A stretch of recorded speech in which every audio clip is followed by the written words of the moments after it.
Hello, welcome back to गुल की उड़ान। तो कैसे हैं आप लोग? कल आप लोगों की सीटेट की लास्ट पेपर थी। आई होप आप लोगों की जो पेपर है वो अच्छी गई होगी। जैसा कि आप लोगों को पता है मेरी पेपर तो थोड़ा सा गड़बड़ा गई थी, लेकिन आई होप आप लोग की पेपर अच्छी गई हो और आप लोगों का फर्स्ट अटेम्प्ट में या जो भी आपका अटेम्प्ट था आपका क्लियर हो जाए। और अब एक दिन की आराम करने के बाद मैं आप लोगों से शेयर करने वाली हूँ यूपी टेट मैथ्स के सिलेबस के बारे में। हालांकि सिलेबस तो ऑफिशियल वेबसाइट पे आ चुकी है, आप लोग सारे लोग देख चुके हैं, लेकिन मैं यहाँ पे आप लोग को ये चीज़ बताने वाली हूँ। आप लोग अभी 2-3 महीने से आप लोग लगातार प्रिपरेशन कर रहे थे किसकी? सीटेट एग्ज़ाम की। और सीटेट एग्ज़ाम में के लिए भी आप लोगों ने मैथ्स पढ़ा है। कुछ भी पढ़ा हो, किसी ने पूरा कंटेंट पढ़ा हो, किसी ने थोड़ा सा ही पढ़ा हो, या जो भी पढ़ा हो, आपने सीटेट एग्ज़ाम के लिए कुछ ना कुछ तो पढ़ा ही होगा। ठीक है, तो अब बात ये आता है कि अगर निकल जाए तो बहुत बढ़िया, और अगर नहीं भी निकलता है तो आपको होपलेस नहीं होना है, क्योंकि हमारे पास, अगर आप यूपी से बिलोंग करते हैं तो यूपी टेट हमारे पास है, जो कि स्टेट भी कहते हैं। ठीक है, स्टेट का जो होता है। हालांकि बिहार में तो कई बार अभी तो शायद हुई है एग्ज़ाम, मुझे इतनी जानकारी नहीं है क्योंकि मैंने एग्ज़ाम उसका दिया नहीं था। ठीक है, क्योंकि मेरा बीएड अभी कंप्लीट नहीं हुआ है, शायद वो अपेयरिंग में लोग उसमें नहीं भर सकते हैं बीएड कंप्लीट होने के बाद, जहाँ तक मुझे पता है, शायद इसीलिए मैंने नहीं भरा था। ठीक है, ज़्यादा उसकी जानकारी मुझे नहीं है, तो इस पे चलते हैं। तो आपने, चाहे आप बीपीएससी वाले के स्टेट की तैयारी कर रहे हो या चाहे आप यूपी टेट की, मतलब ये जो मैथ्स वाला चीज़ है ना, जो आपने सीटेट के लिए पढ़ा था, इसमें भी मैथ्स का सिलेबस लगभग वही है, थोड़ी सी कुछ चीज़ें और भी ज़्यादा इसमें ऐड है। आपको सीटेट में पेडागोजी वगैरह ज़्यादा देखने को मिलेगा, लेकिन यूपी टेट में आपको मैं बता दूं, पेडागोजी कम, कंटेंट ज़्यादा है। चाहे वो हिंदी का कंटेंट हो, चाहे वो इंग्लिश का कंटेंट हो, चाहे मैथ्स का हो।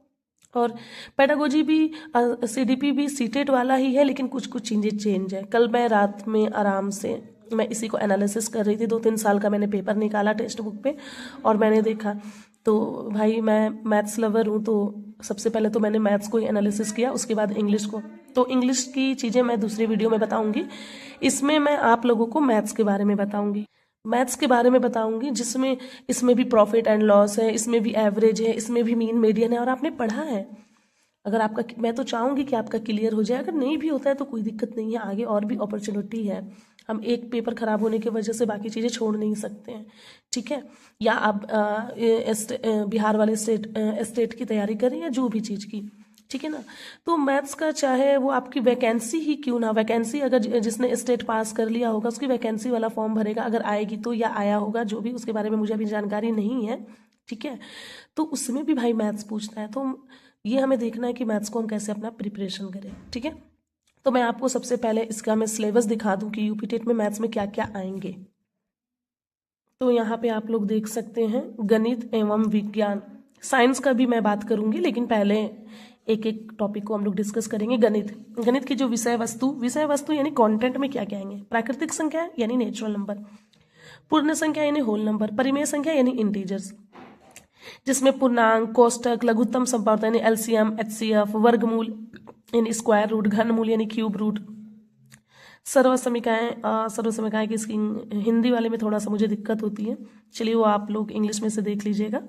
बीज गणित, अलजेब्रा से रिलेटेड, चर संख्या, अचर संख्या मतलब वेरिएबल, कांस्टेंट, चर संख्याओं की घात, उसकी क्या है घात यानी पावर नोटेशन, बीजीय व्यंजकों का जोड़, घटाना, गुना, भाग, बीजीय व्यंजकों के पद एवं पद के गुणांक, पद मतलब एक टर्म में है, 2 टर्म में है, एल्जेब्रिक एक्सप्रेशन या 3 टर्म में, आपने पढ़ा होगा मोनोमियल, बाइनोमियल, ट्राइनोमियल, या जिसे हम लोग कहते हैं मोनोमियल, एक पदी, द्विपदी, त्रिपदी, ये सारी चीज़ें, सजातीय विजातीय पद, ये भी सजातीय विजातीय पद मतलब लाइक टर्म, अनलाइक टर्म। ठीक है, व्यंजकों की डिग्री, 1-2 त्रिपदी व्यंजकों की अवधारणा। ठीक है, ये क्या लिखा है नहीं समझ में आ रहा है। युग्नद समीकरण, वर्ग समीकरण यानी क्वाड्रेटिक इक्वेशन, समांतर रेखाएं यानी पैरेलल लाइन, चतुर्भुज की रचना यानी क्वाड्रिलेटरल के बारे में आपने सीटेट में भी तो पढ़ा है, ऊपर में भी ये सब, वर्गमूल, एचसीएफ, एलसीएम, ये सारी चीज़ें भी तो पढ़ा है सीटेट में। ठीक है, चतुर्भुज की रचना हुआ, त्रिभुज हुआ, ट्रायंगल, वृत्त, सर्कल, चक्रीय चतुर्भुज उसे कहते हैं जो सर्कल के अंदर क्वाड्रिलेटरल होता है। बहुत ही ईजी है ये। वृत्त की स्पर्श रेखाएं, हाँ वृत्त की स्पर्श रेखा आपका सीटेट में नहीं था, चक्रीय चतुर्भुज भी नहीं था।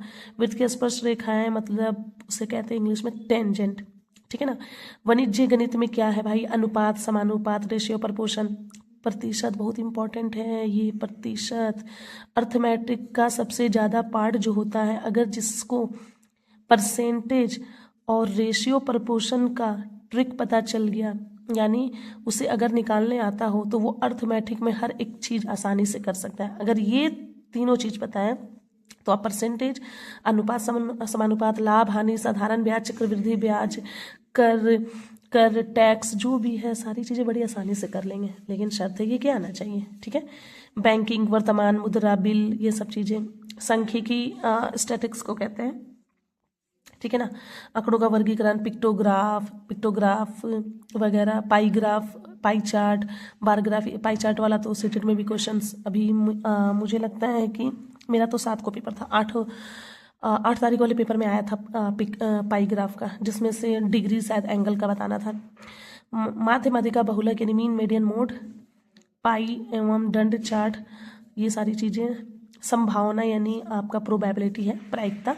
ग्राफ, दंड, आरेख, जो भी कार्तीय तल यानी कोऑर्डिनेट ज्योमेट्री। क्षेत्रमिति मेंसुरेशन को कहते हैं, जिसमें 2D 3D शेप्स के सारी चीज़ें आती है, यानी पेरीमीटर, एरिया, आपका वॉल्यूम हो गया, सिलेंडर, स्फेरिकल कोई चीज़ है या क्यूबॉइडल है या कुछ भी, ये सारे इनके मेंसुरेशन के अंदर आते हैं। घातांक, ठीक है ना। तो ये इतनी सारी जो चीज़ें हैं ये आपकी हो गई सिलेबस। लेकिन इसका मैंने देखा कि इसमें मैथ्स में आप, अच्छा ये देख लीजिए एक बार पहले अध्ययन, पता नहीं लिया है कि नहीं, ये है आपका मैथ्स पेडागोजी। मैथ्स पेडागोजी के इसमें क्वेश्चंस कम होते हैं, ये वाली चीज़ें ज़्यादा होती हैं। ये वाली का कहने का मतलब है कंटेंट, ठीक है। हालांकि सीटेट में भी 20 नंबर का कंटेंट और 10 नंबर का मैथ्स पेडागोजी था। गणित तार्किक चिंतन की प्रकृति यानी नेचर ऑफ मैथमेटिक्स, पाठ्यचर्या में गणित का स्थान, गणित की भाषा, लैंग्वेज क्या होता है आपको पता है, सिंबॉलिक होता है जो भी। सामुदायिक गणित, मूल्यांकन, असेसमेंट वगैरह के बारे में जो भी यहाँ पे, हालांकि आप तो को पता है ऑफिशियल वेबसाइट पे ये है, आप देख लें। मेरा वो कहने का मतलब नहीं है कि मैं वीडियो में ये दिखा रही हूँ, मेरा ये कहने का मतलब है सीटेट में ये सारी चीज़ें आपने पढ़ा है, लेकिन थोड़ा सा अगर आप इसे बूस्ट कर लेते हैं, बूस्टअप कर लेते हैं, तो आपका यूपी टेट क्लियर हो सकता है और आपको अपने होम टाउन में नौकरी मिल सकती है। सब चाहते हैं भाई जिस जिले से हम रिलेट करते हैं वहाँ हमें नौकरी मिल जाए। आपको पता है मैं भी उत्तर प्रदेश से हूँ। अब मैं आपको दिखाती हूँ कि ये जो है 1 मिनट, क्वेश्चंस आते कैसे हैं मैथ्स के, आप मेरे साथ देखते जाएं।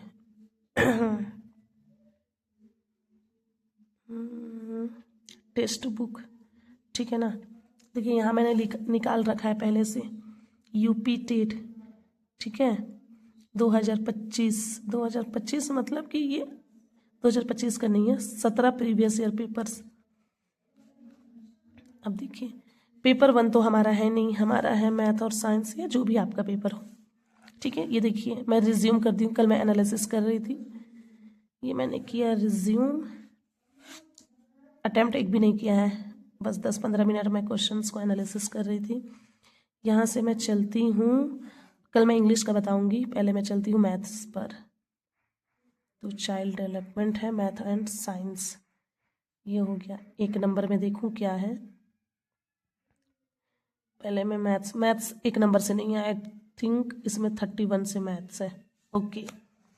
अब देखिए ये question, a company makes an advertisement of share to collect a capital raise 25 lakhs, if the printed price इतना है, find the number of share, उसमें उस कंपनी को कितना शेयर का फायदा हुआ, ये जो भी, ये है क्वेश्चन। अब देखिए from a pack of 52 playing cards, 52 card के पत्ते होते हैं, पता है ना आपको, प्रोबेबिलिटी निकालना है स्पेड या एस का। देखिए यही वाला सेम क्वेश्चन ऐसा ही था जिसमें किंग और रेड कार्ड के बारे में कहा था, बादशाह और रेड कार्ड के बारे में, और लगा था जिसमें टोटल आउटकम्स निकालने होते हैं। मैं गलत करके आ गई थी, पता नहीं क्या हो गया था एग्जाम में, ठीक है।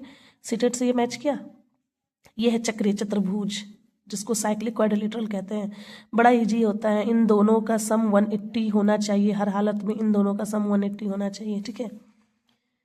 और मैं आपको दिखा दूँ, देखिए आप, मोड है, मीन मेडियन मोड का क्वेश्चन है, दिखाते चलूँ। एक्स की वैल्यू वाई की वैल्यू तो इतनी कितनी होगी, है ना, इजी।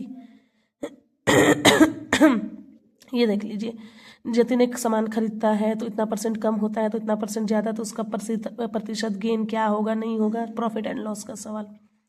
यहाँ पे आप देख लीजिए क्वाड्रेटिक इक्वेशन का, ये थोड़ा सा सीटेड से ये थोड़ा सा इसका लेवल हाई है।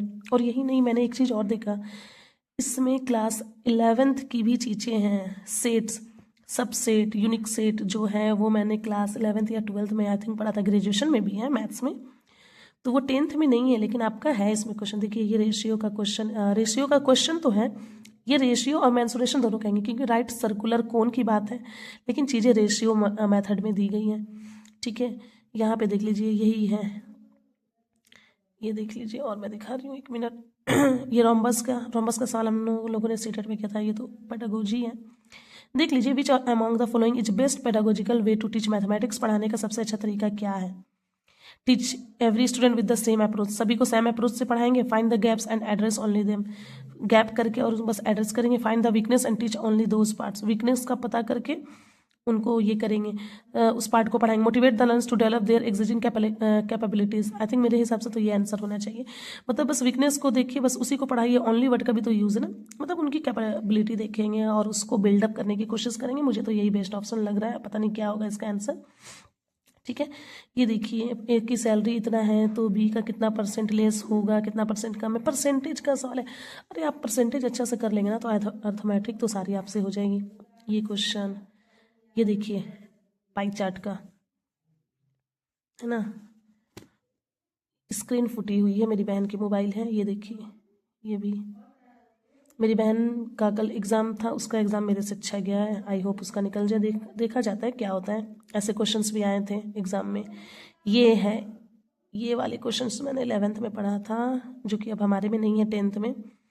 ये भी इजी है, LCM HCF, और अब ये देख लीजिए प्राइम नंबर से related, find the biggest 4 digit number, जो कि एक परफेक्ट स्क्वायर है, ऐसा क्वेश्चंस आया है। कि ये क्वेश्चन देख रहे हैं, ये एसएससी में ऐसा क्वेश्चन आता है बार बार, मतलब इसका जो लेवल है ना, एसएससी में बहुत सारे क्वेश्चंस ऐसे हैं जो इसमें है, यूपी टेट में मैंने देखा है। ये भी देखिए सेट का क्वेश्चन है, यानी इसमें 11th लेवल का भी कुछ क्वेश्चंस है। ये देखिए फिर से एक परसेंटेज का क्वेश्चन आया, यहाँ पे रेशियो परसेंटेज से क्वेश्चंस भर भर के। ठीक है, तो ऐसे ही टाइप के ये क्वेश्चंस है। ये देखिए, ये वाली चीज़ जो है आपका टाइम एंड वर्क का क्वेश्चन है, एसएससी में भी ये क्वेश्चंस पूछा जाता है, हालांकि एसएससी के बुक के बारे में भी मैंने आपको एक वीडियो रिकमेंड कराई थी। तो मेरा ये कहने का मतलब है कि हम लोग अब आज से अपना प्रिपरेशन स्टार्ट करते हैं यूपी टेट के लिए। कल मैं आप लोगों को इंग्लिश के बारे में बताऊंगी, मैंने इंग्लिश का भी देखा है, इंग्लिश का तो मैंने देखा तो मेरा दिल बल्ले बल्ले ही हो गया, मतलब कि उसमें पेडागोजी कम, उसमें भी कंटेंट ज़्यादा है, जिसमें idiom, phrases, one word substitution, synonyms, antonyms, मतलब अच्छा लगा और अच्छे अच्छे क्वेश्चंस थे। उसके बारे में मैं कल डिस्कस करूँगी। आज के लिए बस इतना ही, और अगर ये अच्छा लगे और अगर आप चाहते हैं कि PYQ वगैरह यूपी टेट का भी मैं कराऊँ तो प्लीज़ कमेंट सेक्शन में ज़रूर बताइएगा। अगर आप मुझे मोटिवेट करेंगे तो कुछ कुछ बेसिक चीज़ें मैं आपके साथ शेयर करूँगी मैथ्स की। आज के लिए बस इतना ही, thank you so much. Telegram channel join करना ना भूलें।